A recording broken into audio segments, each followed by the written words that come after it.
dia pernah cerita sama Kak Sista sama Kak Yuli, dia pernah share tentang cerita yang dia baca. Kok itu nggak disampaikan?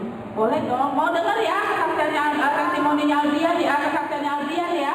Dia cerita, dia berbagi tentang apa yang dia baca kepada teman-temannya. Share from the story.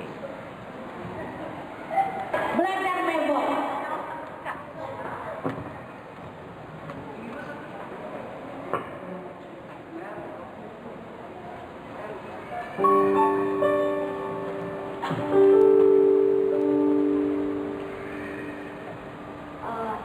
Waktu sebelum aku belajar mailbox itu, aku sering menggerutu, sering marah sama orang tua, sering ngelawan orang tua, sering kalau minta sesuatu harus dilakuin, dan suka bohong, terus juga suka nyontek.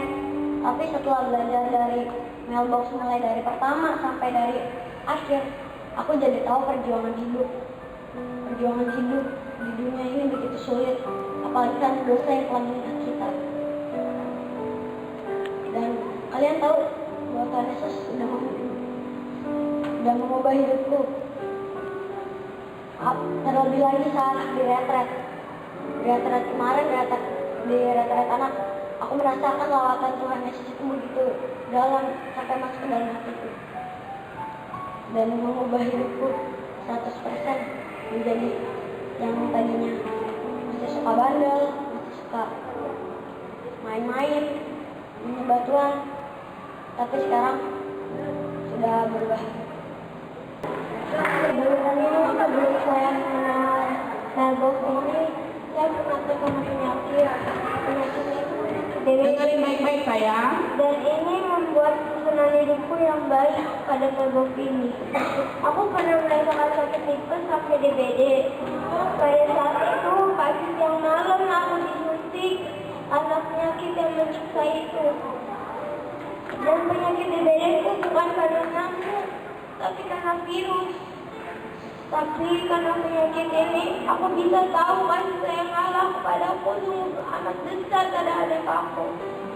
Pada waktu yang teramat singkat, kurang lebih 5 hari aku di rumah sakit. Gak banyak orang yang kayak aku ini bisa dirawat di rumah sakit selama 5 hari. Dan karena ini, kasih Allah itu sangat besar padaku. Terima kasih Tuhan Yesus. Firman-Mu nyata, ya dan amin. Haleluya. Jadi waktu itu aku ada di sekolah. Nah, aku lagi istirahat.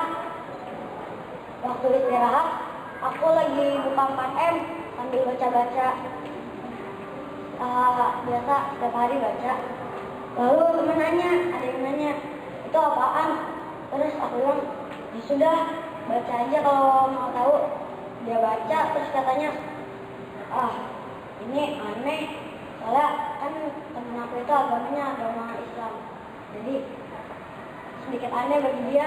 Dan aku menceritakan tentang bagaimana bahwa Nabi Isa, Tuhan Yesus Nabi Isa, mengorbankan dirinya demi menolong kita semua, demi menolong manusia, dan bahwa kalau kita bisa percaya bahwa kita akan masuk surga, kita pasti akan masuk surga. Amir. Yes. Oke. Dulu saya waktu sebelum ada mailbox, saya hati aku yang percaya kepada Tuhan, masih sering nyontek, sering iri hati, sering marah-marah kepada orang tua, dan yang lain sebagainya. Lalu ketika mailbox yang pertama, anak kucing yang hilang, saya mulai berubah karena di situ ada anak kucing yang tersesat seperti saya, tersesat dari Tuhan dan ingin bertemu lagi. Dan sampai mailbox yang terakhir, saya sudah berubah. Sampai sekarang sudah tidak melakukan lagi, tapi itu semua membuat saya berubah. Semua itu bagi saya itu sangat berharga. Sampai ada teman saya juga, dia berdosa, dia bukan agama Kristen, dia agama Buddha. dia menanyakan juga tentang hal ini. Dia menanya-nanya apakah ini sebuah buku yang kosong. Kata saya, bukan, ini adalah buku sistem yang berharga. Dia dapat mengubah hidup. Wow.